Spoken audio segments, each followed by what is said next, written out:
നമസ്കാരം. നിളയോര വിശേഷങ്ങളിലേക്ക് സ്വാഗതം. പരുതൂരിൽ LDF തിരഞ്ഞെടുപ്പ് കൺവെൻഷൻ സംഘടിപ്പിച്ചു. മുൻ MLA VK ചന്ദ്രൻ കൺവെൻഷൻ ഉദ്ഘാടനം ചെയ്തു. LDF തൃത്താല നിയോജകമണ്ഡലം സ്ഥാനാർത്ഥി MB രാജേഷിന്റെ തിരഞ്ഞെടുപ്പ് പ്രചാരണാർത്ഥമാണ് LDF പരുതൂർ ലോക്കൽ കൺവെൻഷൻ സംഘടിപ്പിച്ചത്. കൊടുക്കുന്നിൽ നടന്ന കൺവെൻഷൻ മുൻ MLA VK ചന്ദ്രൻ ഉദ്ഘാടനം ചെയ്തു. P. സുധീർ അധ്യക്ഷനായിരുന്നു. PK ചെല്ലുക്കുട്ടി, സ്ഥാനാർത്ഥി MB Rajesh, ET Hydros, PR Kunjunni, VP Harinarayanan, MP Muhammad Ali, P. Gangadharan, P. Ramani, MK Sumathi തുടങ്ങിയവരും പങ്കെടുത്ത് സംസാരിച്ചു. P. ഗംഗാധരൻ ചെയർമാനും PK ചെല്ലുക്കുട്ടി കൺവീനറുമായുള്ള 501 അംഗ സംഘാടക സമിതിയും രൂപീകരിച്ചു. ഈ തെരഞ്ഞെടുപ്പിന്റെ രാഷ്ട്രീയ പശ്ചാത്തലത്തിൽ തന്നെയാണ്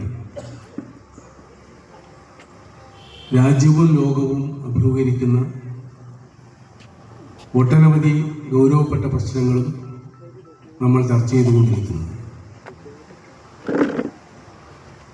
തെരഞ്ഞെടുപ്പിൽ ഇടതുപക്ഷ ജനാധിപത്യ മുന്നണി വലിയ ഭൂരിപക്ഷത്തോടു കൂടി വിജയിക്കും എന്ന പ്രതീക്ഷ തന്നെയാണ് നമ്മുടെ സംസ്ഥാനത്തെയും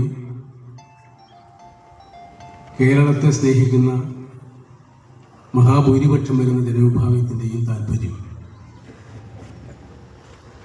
പക്ഷെ അവർ ഈ കാഴ്ചപ്പാടുകളൊക്കെ മുറുകെ പിടിച്ചുകൊണ്ട് തന്നെ അവരുടെ കുടുംബാംഗങ്ങളും സുഹൃത്തുക്കളുമായിട്ടുള്ള ഒട്ടനവധി ആളുകൾ വിദേശ രാജ്യങ്ങളിൽ വലിയ ദുരന്തത്തെ അഭിമുഖീകരിച്ചുകൊണ്ടിരിക്കുന്ന ഒരു വസ്തുത കൂടി നമ്മുടെ മുമ്പിലുണ്ട്. ആ ദുരന്തം വരുത്തിവെക്കുന്ന ദുരന്തമാണ്. അമേരിക്കൻ സാമ്രാജ്യത്വവും ഇസ്രായേലും കൂടി ഇറാനെ ആക്രമിക്കാനുള്ള ബോധപൂർവമായ ശ്രമം നടത്തിയതിൻ്റെ ഭാഗമായി ഇറാഖിലെ ഒട്ടനവധി മനുഷ്യജീവൻ ഇല്ലാതെയായി. പ്രത്യാക്രമണത്തിൻ്റെ ഭാഗമായി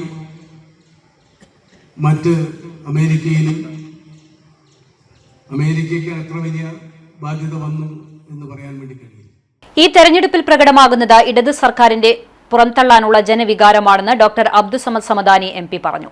കുരിനാട് UDF സ്ഥാനാർത്ഥി VT ബൽറാമിന്റെ തെരഞ്ഞെടുപ്പ് കൺവെൻഷൻ ഉദ്ഘാടനം ചെയ്ത് സംസാരിക്കുകയായിരുന്നു അദ്ദേഹം.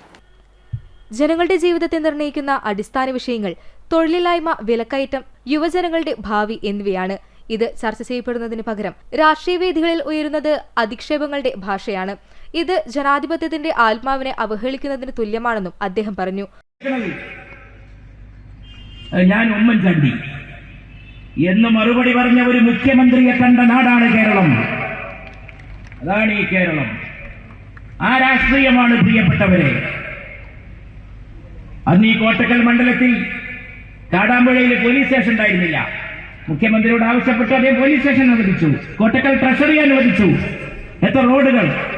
ഞാൻ ആവശ്യപ്പെട്ട പോലീസ് സ്റ്റേഷൻ അദ്ദേഹം അനുവദിക്കുന്നത് തിരുവനന്തപുരത്ത് വെച്ച് ഒരു ദിവസം പൊടുന്നനെ തീരുമാനമെടുത്ത് പ്രഖ്യാപിക്കുകയാണ്.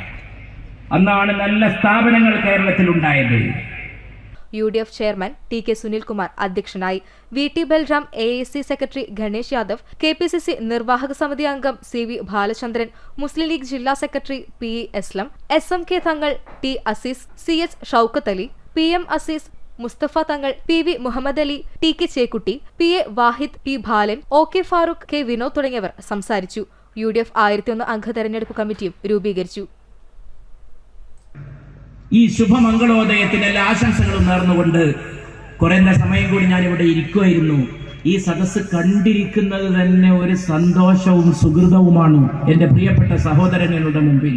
പക്ഷേ മറ്റ് കൺവെൻഷനുകളിൽ എത്തിച്ചേരാനുള്ളതുകൊണ്ട് നമ്മുടെ ലോക്സഭാ മണ്ഡലത്തിൽ തന്നെ തിരൂരിലും കോട്ടക്കലും മറ്റ് സ്ഥലങ്ങളിലും സന്ധ്യക്ക് മുമ്പ് അവസാനിക്കുന്ന കൺവെൻഷനുകളിൽ ഓടിയെത്താനുള്ളതുകൊണ്ട് തൽക്കാലം നിങ്ങളുടെ സമ്മതത്തോടെ വിട ചോദിക്കുന്നു. നിങ്ങൾക്ക് എല്ലാവർക്കും എന്റെ ആശംസ.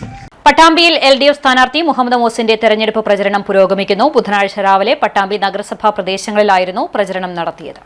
പട്ടാമ്പി മണ്ഡലത്തിലെ LDF സ്ഥാനാർത്ഥി മുഹമ്മദ് മോസിന്റെ തിരഞ്ഞെടുപ്പ് പ്രചരണ പ്രവർത്തനങ്ങൾ മണ്ഡലത്തിൽ പുരോഗമിക്കുകയാണ്. മണ്ഡലത്തിലെ ഓരോ പഞ്ചായത്തുകളിലും ഇതിനകം സ്ഥാനാർത്ഥിയുടെ പര്യടനം പൂർത്തിയാക്കി. തിരഞ്ഞെടുപ്പ് പ്രഖ്യാപിച്ചതിന് തൊട്ടു പിന്നാലെ തന്നെ സ്ഥാനാർത്ഥിയും പ്രചരണ രംഗത്തേക്ക് ഇറങ്ങിയിരുന്നു. ലോക്കൽ കൺവെൻഷനുകളും പൂർത്തിയായി വരികയാണ്. ഓരോ വോട്ടർമാരെയും നേരിൽ കണ്ട് വികസനം ചർച്ച ചെയ്താണ് മുഹമ്മദ് മോസിന്റെ പര്യടനം പുരോഗമിക്കുന്നത്. തീർച്ചയായിട്ടും പട്ടാമ്പിയുടെ വികസന പ്രവർത്തനങ്ങൾ, നിരവധിയായിട്ടുള്ള വികസന പ്രവർത്തനങ്ങൾ അവരുടെ ജീവിതത്തിൽ, ആ വികസന പ്രവർത്തനങ്ങളൊക്കെ തന്നെ അവരുടെ ജീവിതത്തിലെ അനുഭവങ്ങൾ കൂടിയാണ്. നമുക്ക് എല്ലാവർക്കും അറിയാം. കാരണം പട്ടാമ്പിയിൽ ഫയർ സ്റ്റേഷൻ ഇല്ലാത്തൊരു കാലം ഉണ്ടായിരുന്നു. ഫയർ സ്റ്റേഷൻ യാഥാർത്ഥ്യമായി. പട്ടാമ്പിയിൽ 4ഓളം സ്കൂളുകൾ പൂട്ടിപ്പോകാനുണ്ടായിരുന്ന സാഹചര്യം ഉണ്ടായിരുന്നു. ആ സ്കൂളുകളെല്ലാം ഇന്ന് നവീകരിച്ച് മനോഹരമായ വിദ്യാലയങ്ങളായിട്ട് മാറി. അതോടൊപ്പം തന്നെ നമുക്കറിയാം പട്ടാമ്പിയിലെ തടയണ, അതുപോലെ തന്നെ സമഗ്ര കുടിവെള്ള പദ്ധതി തുടങ്ങി നിരവധി കാര്യങ്ങൾ. RIRS നെല്ല് ഗവേഷണ കേന്ദ്രത്തിൽ 2 സംവിധാനങ്ങൾ, ഒന്ന് ജലസംഭരണി, മറ്റൊന്ന് നമുക്കറിയാം പെസ്റ്റിസൈഡുകളെ ഇല്ലാതെയാക്കുന്നതിനുള്ള പുതിയ പ്രോഡക്റ്റുകൾ ഉണ്ടാക്കുന്ന പ്രവർത്തനങ്ങൾ, ഓർഗാനിക് വളങ്ങളുടെ ക്വാളിറ്റി കൺട്രോൾ ലാബ് പട്ടാമ്പിയിൽ, സെൻട്രൽ ഓർച്ചാർഡിൽ മനോഹരമായിട്ടുള്ള ഓക്സിജൻ പാർക്ക് യാഥാർത്ഥ്യമാക്കിയത്, അതോടൊപ്പം തന്നെ നമുക്ക് എല്ലാവർക്കും EMSന്റെ പേരിലുള്ള മനോഹരമായിട്ടുള്ള പാർക്ക് യാഥാർത്ഥ്യമാക്കിയത്, ഇങ്ങനെ തുടങ്ങി ഒരുപാട് വികസനങ്ങൾ. മുനിസിപ്പൽ ടവർ കിഫ്ബി ഫണ്ടിൽ യാഥാർത്ഥ്യമായിക്കൊണ്ടിരിക്കുന്നു. റവന്യൂ ടവർ കിഫ്ബി ഫണ്ടിൽ നിർമ്മാണം ആരംഭിച്ചു.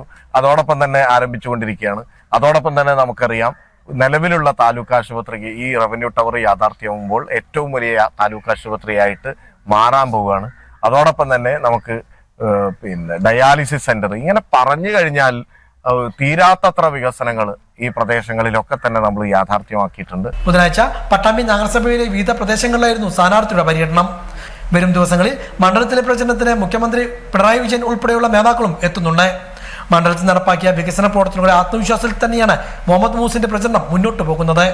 മണ്ഡലത്തിലെ വികസന തുടർച്ചയ്ക്ക് ജനം ഒരു തവണ കൂടി അവസരം നൽകുമെന്ന പ്രതീക്ഷയിലാണ് സ്ഥാനാർത്ഥി മുഹമ്മദ് മോസിനും മുന്നണിയും. MP രാജേഷിന് VT ബൽറാമിന്റെ മറുപടി. ആദ്യം മുഖ്യമന്ത്രിയും പ്രതിപക്ഷ നേതാവും സംവാദം നടത്തട്ടെ, എന്നിട്ടാകാം തൃത്താല മണ്ഡലം കോൺഗ്രസ് കൺവെൻഷനിൽ സംസാരിക്കവെയാണ് VT ബൽറാം തന്റെ നിലപാട് വ്യക്തമാക്കിയത്. മുഖ്യമന്ത്രി പിണറായി വിജയനും പ്രതിപക്ഷ നേതാവ് VD സതീശനും തമ്മിലാണ് ആദ്യം സംവാദം നടക്കേണ്ടതെന്നും അതിനുശേഷമാകാം തൃത്താലയിലെ കാര്യമെന്നുമാണ് ബൽറാമിന്റെ വാദം. പാർട്ടി വേദികളിൽ ആരെങ്കിലും വെല്ലുവിളിച്ചാൽ ഉടനെ ഓടിയെത്തി അവരുടെ താളത്തിന് തുള്ളുന്നവരല്ല കോൺഗ്രസ് പ്രവർത്തകർ എന്നും അദ്ദേഹം കൂട്ടിച്ചേർത്തു. തെരഞ്ഞെടുപ്പിൽ വികസന സംവാദങ്ങൾ ഉണ്ടാവണമെന്ന് തന്നെയാണ് നമ്മൾ ആഗ്രഹിക്കുന്നത്. ആർക്കാണ് കൂടുതൽ വികസനം നാടിനു വേണ്ടി ചെയ്യാൻ സാധിച്ചത് എന്നുള്ളതിനെ കുറിച്ചുള്ള താരതമ്യങ്ങൾ ഇവിടെ ഉണ്ടാവണം എന്ന് തന്നെയാണ് നമ്മൾ ആഗ്രഹിക്കുന്നത്. പക്ഷെ ആരെങ്കിലുമൊക്കെ സ്വന്തം പാർട്ടി വേദിയിൽ നിന്ന് വെല്ലുവിളിച്ചാൽ, സ്വന്തം അണികളെ ആവേശഭരിതരാക്കുന്നതിന് വേണ്ടി ആരെങ്കിലുമൊക്കെ എന്തെങ്കിലും പ്രഖ്യാപനങ്ങൾ നടത്തിയാൽ അവരുടെ താളത്തിനകത്ത് 24 മണിക്കൂറിനകത്തും 48 മണിക്കൂറിനകത്തും ചെന്ന് നിൽക്കുക എന്നുള്ളതൊന്നും ഐക്യജനാധിപത്യ മുന്നണിയും ഈ നാടും എന്നിൽ നിന്ന് പ്രതീക്ഷിക്കുന്നില്ല എന്ന് എനിക്കറിയാം. കഴിഞ്ഞ 15 വർഷവും നമ്മൾ സംസാരിച്ചത് നാടിന്റെ വികസനത്തെക്കുറിച്ചാണ്. ഈ കേരളത്തിൽ മുഴുവൻ ഇങ്ങനെ 1-to-1 വികസന സംവാദങ്ങൾ വേണമെന്നാണ് CPM-ന്റെയും LDF-ന്റെയും തീരുമാനമെങ്കിൽ നമുക്ക് തൃത്താലയിലും ആവാം. ഇതേതായാലും തൃത്താലയിൽ മാത്രം നടക്കുന്ന ഒരു ഉപതെരഞ്ഞെടുപ്പൊന്നും അല്ലല്ലോ. 140 നിയോജക മണ്ഡലങ്ങളിൽ നടക്കുന്ന, കേരളം മുഴുവൻ നടക്കുന്ന ഒരു തെരഞ്ഞെടുപ്പാണല്ലോ. അതുകൊണ്ട് തന്നെ ഞങ്ങളിതാ ആദ്യത്തെ റിക്വയർമെന്റ്, ഞങ്ങളുടെ ഭാഗത്തു നിന്നുള്ള ആദ്യത്തെ നിർദ്ദേശം മുന്നോട്ട് വയ്ക്കുന്നു. ഈ അങ്ങോട്ടും ഇങ്ങോട്ടുമുള്ള വികസന സംവാദങ്ങൾ ആദ്യം കേരളത്തിന്റെ മുഖ്യമന്ത്രിയും കേരളത്തിന്റെ പ്രതിപക്ഷ നേതാവും നടത്തി അവിടെ നിന്ന് തുടങ്ങട്ടെ. കേരളത്തിന്റെ മുഖ്യമന്ത്രി പിണറായി വിജയൻ തയ്യാറുണ്ടോ കേരളത്തിന്റെ പ്രതിപക്ഷ നേതാവ് ശ്രീ VD സതീശനുമായി നേരിട്ട് സംവാദം നടത്താൻ?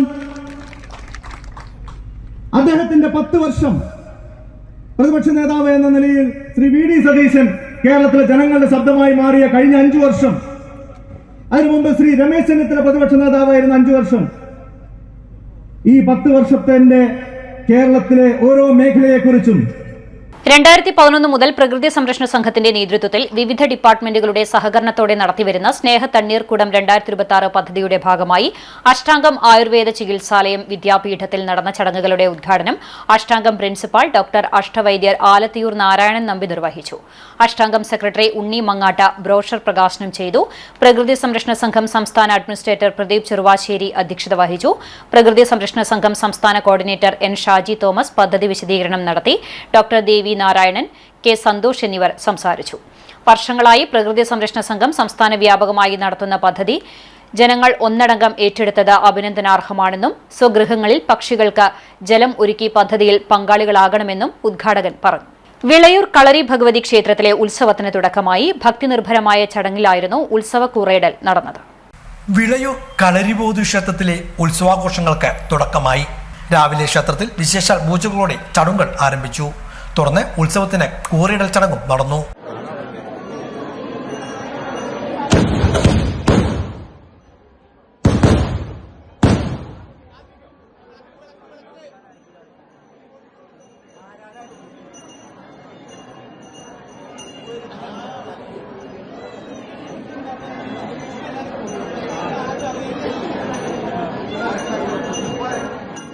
ക്ഷേത്രതന്ത്രി ആമിയൂർമന രാമൻ ഭട്ടതിരിപ്പാടിന്റെ മുഖ്യ കാർമ്മികത്വത്തിലാണ് ചടങ്ങുകൾ നടത്തുന്നത്. രാവിലെ വിശേഷാൽ പൂജകൾ, നാരായണീയ പാരായണം എന്നിവയ്ക്ക് ശേഷമായിരുന്നു ഉത്സവം കൂറയിടൽ ചടങ്ങ് നടന്നത്.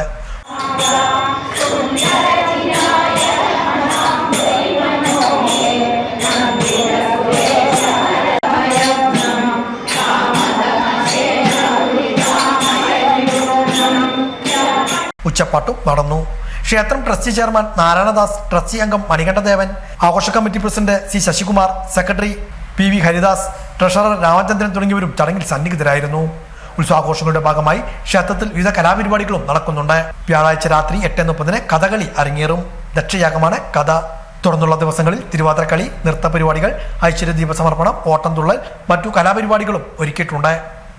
ഏപ്രിൽ 30 പുറപ്പാട്. ഏപ്രിൽ 1 ക്ഷേത്രത്തിലെ ആറാട്ട്. വൈകുന്നേരം വിവിധ ആഘോഷ കമ്മിറ്റികളുടെ ആഘോഷവേലവും നടക്കും. കൊപ്പം മണ്ണേങ്ങോട് കോട്ടക്കോട്ടുകുറിശി വിഷ്ണു ക്ഷേത്രത്തിൽ പ്രതിഷ്ഠാദിനം ആഘോഷിച്ചു.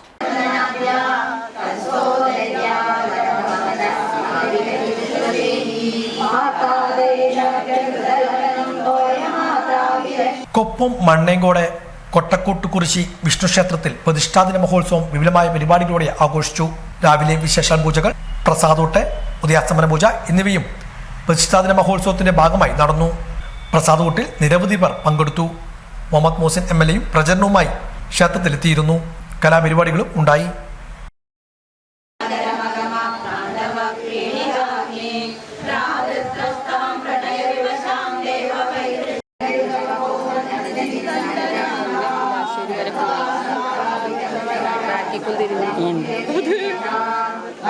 ഇതോടെ നിളയൊരു വിശേഷങ്ങൾ സമാപിക്കുന്നു. നമസ്കാരം.